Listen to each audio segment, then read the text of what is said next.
Maqaa Abbaa, kan Ilmaa, kan Hafuura Qulqulluu, Waaqayyo tokko. Ameen. Maqaa Abbaa, kan Ilmaa, kan Hafuura Qulqulluu, Waaqayyo tokko. Ameen.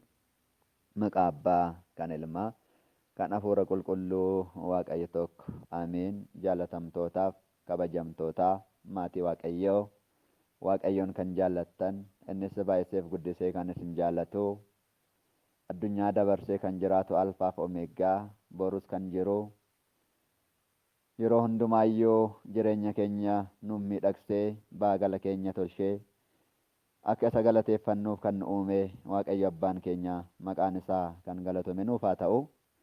Maqaa isaa waamnee biraa hin haftuuti haati teenya qulqulleettiin dubreen Maariyaam deessuun Waaqayyoo agarsiistuu jannataa kiruubii kakuu haaraa kan taate dukkanni kan ittiin fagaatee ifa kan ittiin argine balballi si'ool kan ittiin cufamee jannatni kan ittiin banamee isa nyaatamuuf isa dhugamu kan nuuf argamsiistee haati teenya qulqulleettiin dubreen Maariyaam deessuun Waaqayyoo maqaan ishee bara amma baraatti kan galatoomeef ol kan jedhe nuuf haa ta'u. Egaa Waaqayyoo fedhaaf eeyyama isaa ta'ee tokkoffaa Tasalonqee boqonnaa 5 lakkoofsa 12 irratti osoo adda hin kunne kadhadhaa mata dura jedhu kaasnee ni ilaalla. Osoo adda hin kunne kadhadhaa. Abbichi jecha kanaa Waaqayyo gooftaa keenyadha.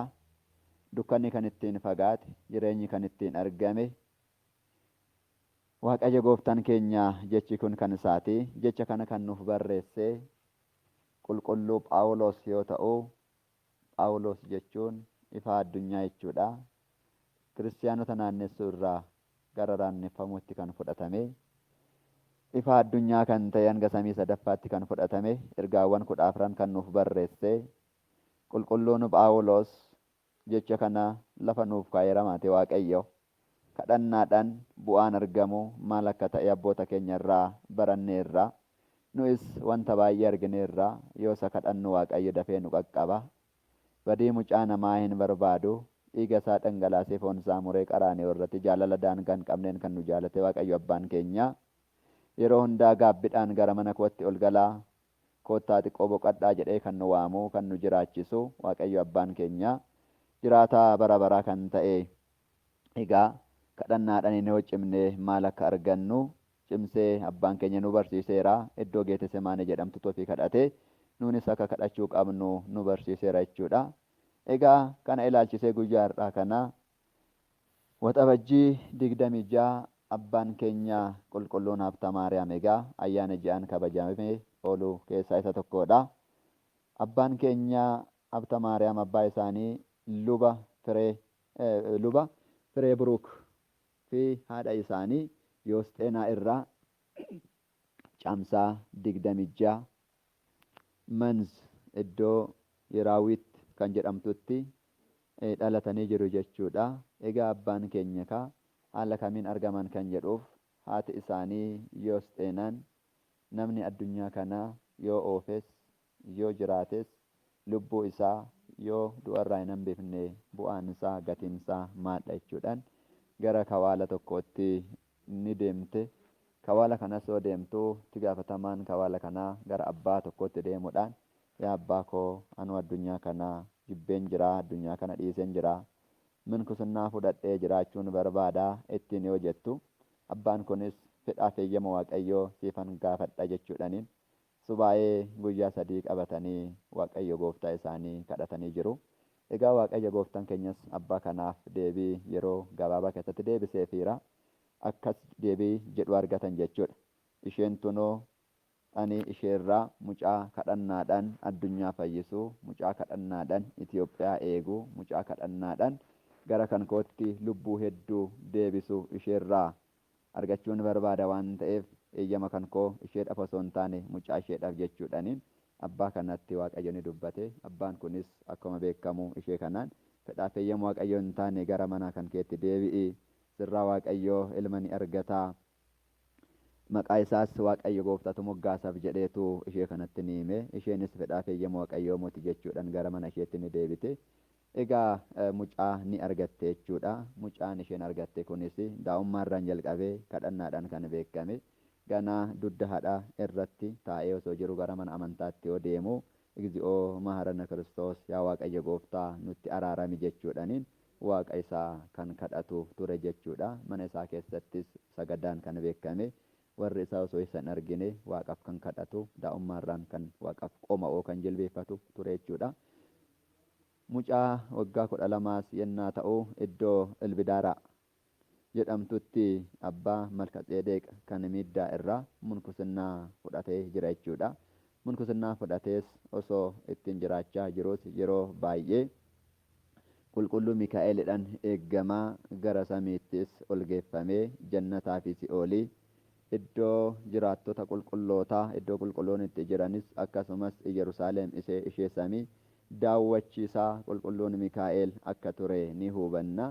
Egaa samii Yerusaalem kanas erga daawwateen booda abbaan keenya kuni qabsuuraa fi qormaata garaagaraa keessa darbee qabsuuraan turuudhaniin Waaqayyo abbaasaa kadhachuudhaniin hanga bara dhumaatti kan ture Waaqayyo irraa kadhannaadhaan wanta barbaade kan argatu Waaqayyo gooftaa keenyanis waadaa kan raawwateefidha. Guyyaa tokko abbaan kuni osuma karaa irratti imalaa jiranuyyuu Waaqayyo abbaan keenya Habta Maariyaam jedhee maqaa isaanii moggaasee jira yaa saba Waaqayyo.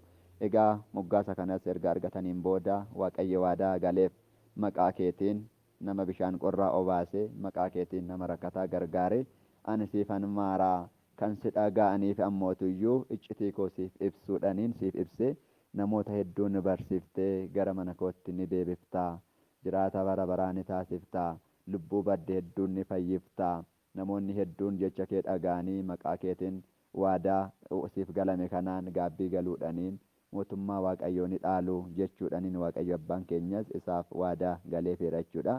Egaa waadaa isaaf galame kanas hubachuudhaniin abbaan keenya abbaan Habta Maariyaam yookaan Abuna Habta Maariyaam kawaala guddaa tokko gadaamii Dabra Libaanos isa naannawa sana keessatti gara kibbaatti argamuun kawaala guddaa tokko ijaaruudhaan achi keessatti namoota hedduun munkusinnaa kennuudhaan namoota hedduu badiirraa gara gaarummaatti deebisuudhaan oolmaa Waaqayyoo akka yaadatan taasisuudhaan kan jiraatanidha jechuudha. Abbaan keenya egaa wanta hedduun nuuf raawwatanii jiru kadhannaan isaaniitiin Waaqayyo nu dhaga'a.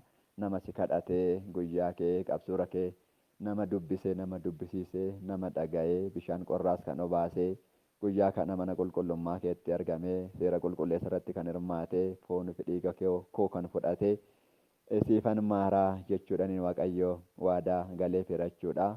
Abbaan keenya Abuna Habta Maariyaam waadaa isaaniif galame kanaan akka nu eegan fayyaasa kan nuuf kennan biyya keenya Itoophiyaas akka nagaa nuuf godhan fedhaaf eeyyama Waaqayyo nuuf haa ta'u. Sugnii fi eebbi isaaniis nu wajjin haa bulu. Egaa Waaqayyo gooftaan keenya nu barsiiseera nu gorseera. Kan nu barsiise kan nu gorse Waaqayyo abbaan keenya maqaan isaa kan galatame nuuf haa ta'u. Galanni Waaqayyo.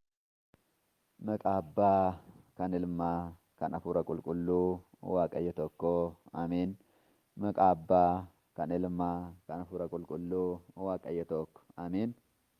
Maqaa Abbaa kan Ilmaa kan Hafuura Qulqulluu Waaqayyo tokko ameen. Jaalatamtootaaf kabajamtootaa maatii Waaqayyoo Waaqayyoon kan jaallattan innis baay'iseef guddisee kan isin jaallatu addunyaa dabarsee kan jiraatu alfaaf omeegaa borus kan jiru yeroo hundumaayyuu jireenya keenya nu miidhagsee baagala keenya tolchee akka isa galateeffannuuf kan nu uume Waaqayyo abbaan keenya maqaan isaa kan galatame nuuf haa ta'u.